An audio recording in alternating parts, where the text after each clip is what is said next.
Well, I'm back for a second trick of the evening. This one has a dusty top. It's been under my bar since May, some 9 months. And this one here is the Glenlivet 18. Now, I've had a few Glenlivets in the past. I've had a Glenlivet 12, I've had a Glenlivet Nadura, I've had a Glenlivet 15, and this is the Glenlivet 18. It's bottled at 83% alcohol by volume. It has a nice sturdy box. But before I get into reading what's on the side of the box, I'm going to pour a dram of this 18-year-old Glenlivet and allow it to open up somewhat. Because I'll allow it to open up somewhat.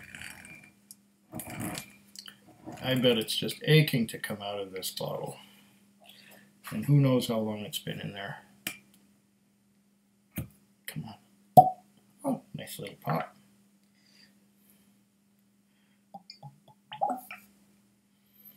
Okay.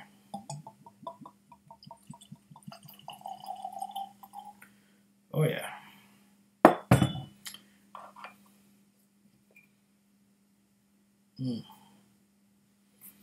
It has a fancy looking little bottle here. Looks quite classy actually. It has an 1824 up on the top here. Let this sit for a while I read what's on the box. Alright. In 1824, George Smith established his distillery in the remote and wild location of Glenlivet. There, he found the perfect conditions to craft the definitive single malt whiskey. Glenlivet 18-year-old is the perfect expression of the age and elegance, sublime and complex, an enticing whiskey of outstanding balance and flavor. George and J.G. Smith, 1824, 750 mils, 43% alcohol by volume.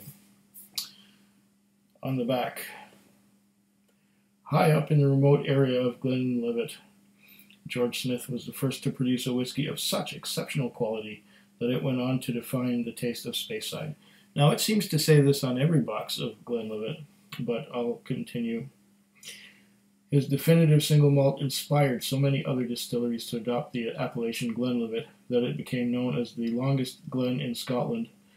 In 1884, a legal agreement was reached to distinguish Smith's original whiskey by referring to it exclusively as the Glenlivet. Yes, I have read this before.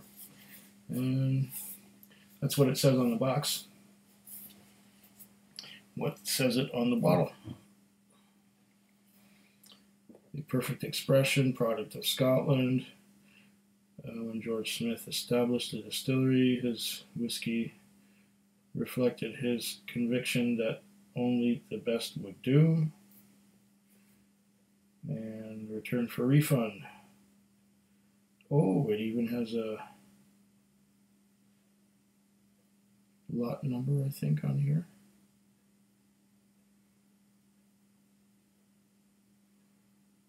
(2017) 0426. Okay. January, February, March, April. April 26th of 2017. Nice. And that would be the date of bottling, I imagine. I've had this since, well, May. Oh.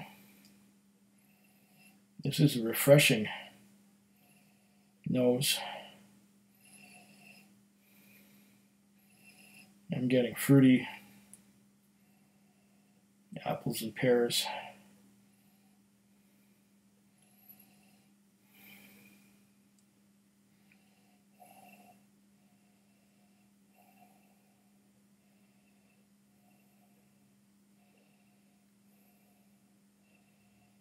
apples and pears, some kind of spice, a little bit of cinnamon.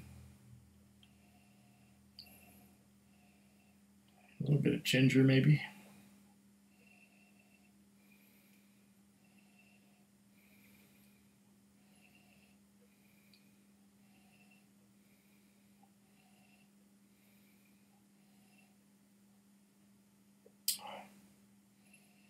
A little malty. A little sour. But not unpleasantly sour.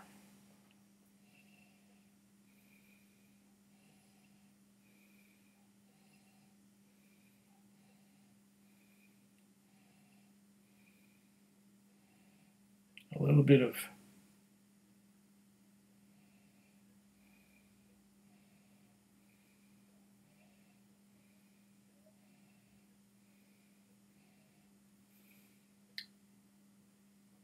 malty, yeah, but sweet at the same time.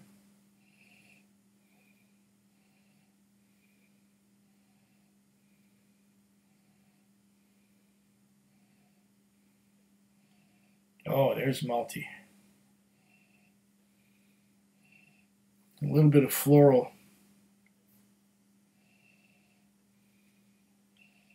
Yeah, there's a few things going on here.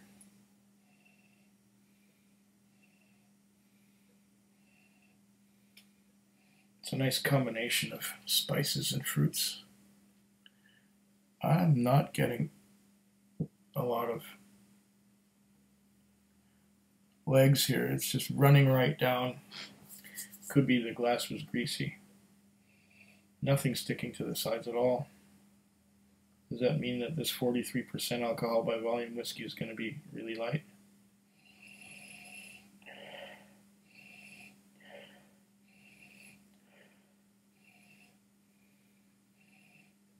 Quite a nice nose. Light and fruity and a little bit spicy. This Glenlivet 18-year-old was $169.99 and 10-cent bottle deposit, $170.09. So that's $17 of liquor tax and $16.50 something cents of goods and services tax, $8 and something.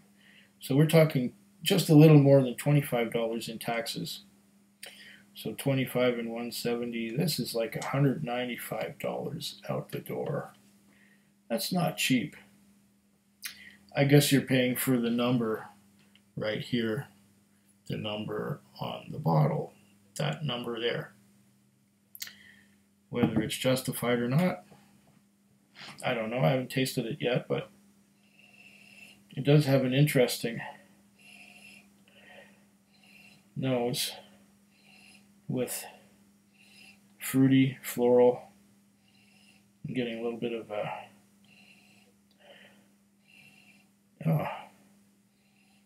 maraschino cherries, along with the pear and apple that seems to have dissipated somewhat. I'm getting a bit in the way of darker fruits, plums, cherries, raisins, that kind of thing.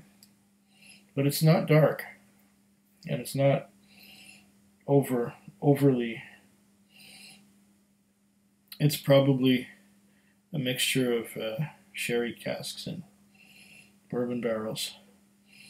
It's probably chill filtered, and it's probably colored, because it doesn't say no color and no chill filtering on it anywhere. It just says simply the best, George and J.G. Smith. It is nice. It's almost got something creamy going on too. I'm anxious to taste this now, because it's malted and fruity and a little bit spicy, but not too much in any one direction. Let's see.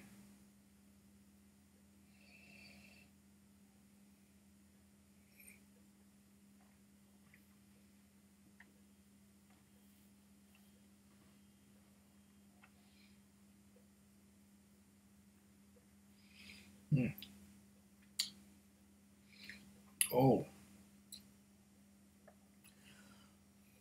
Mmm. That is nice.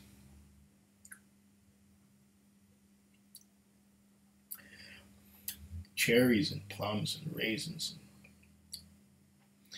apples and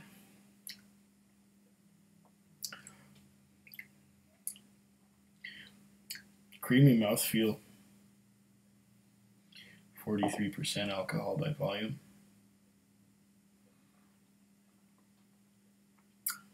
Let's do that again.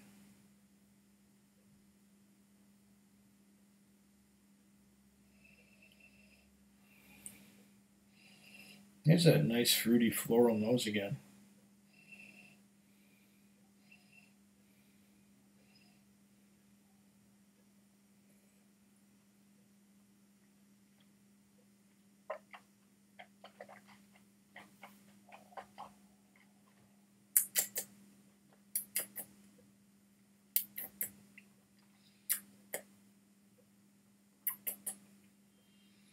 Mm.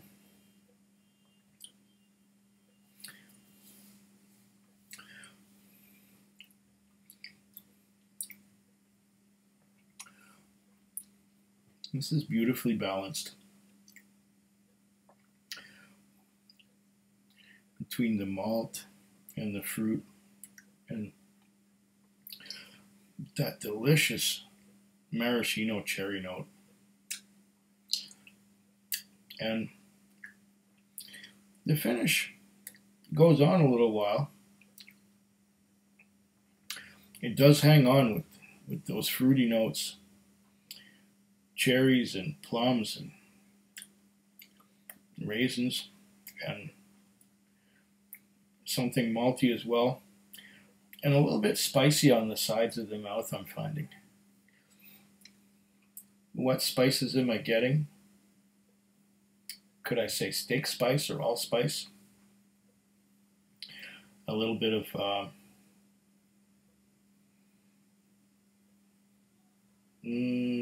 white pepper. Not cracked black pepper, but more of a white pepper. And it's still hanging on with a little bit of that pepperiness as I sit here. And now it's just getting dry. That's good.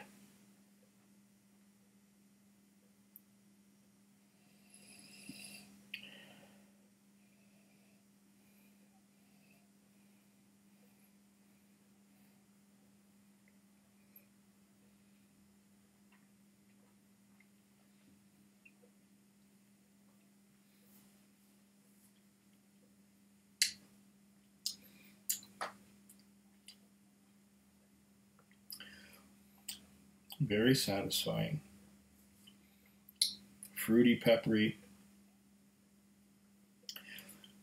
It's a bit astringent too. It's not. I would have liked a more viscous mouthfeel. The mouthfeel is a little thin yet, but the flavors are complex, and there's a lot going on here.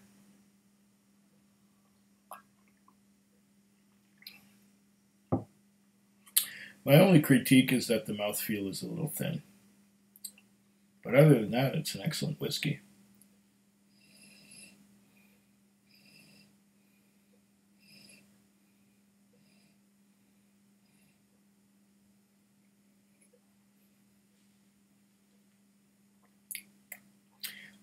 Would a higher ABV have helped it? I don't know.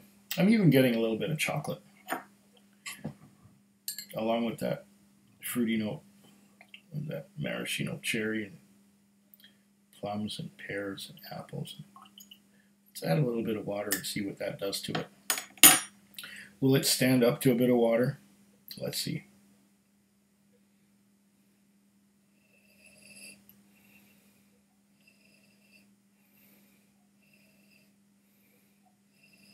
All the fruits are still there. It's a bit less malty now.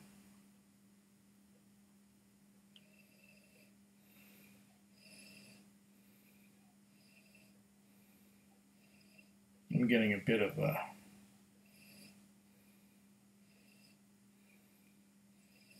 More fruits, they're still there.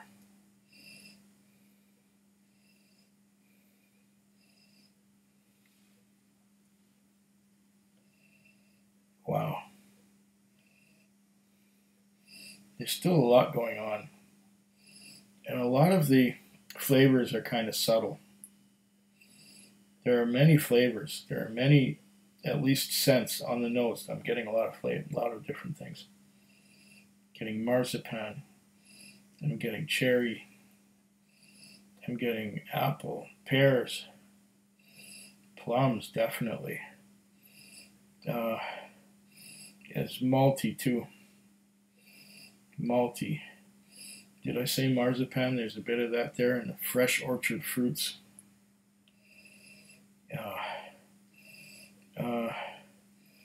Cream. Fresh cream. Vanilla. Some vanilla. Not a lot of caramel. A lot of it is dominated by the fruits.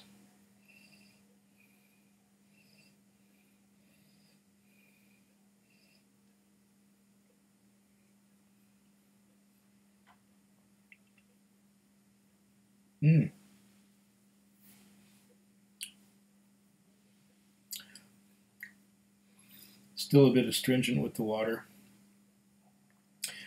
Now I'm getting some spices and tannins from the wood,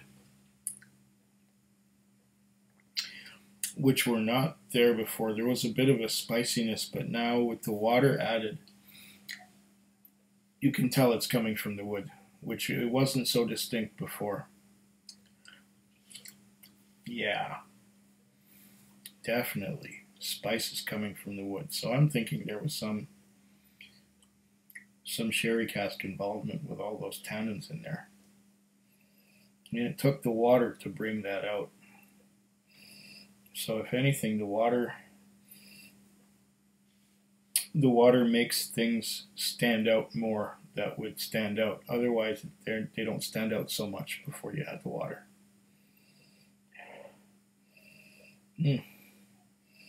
This is very nice. Very nice on the nose. A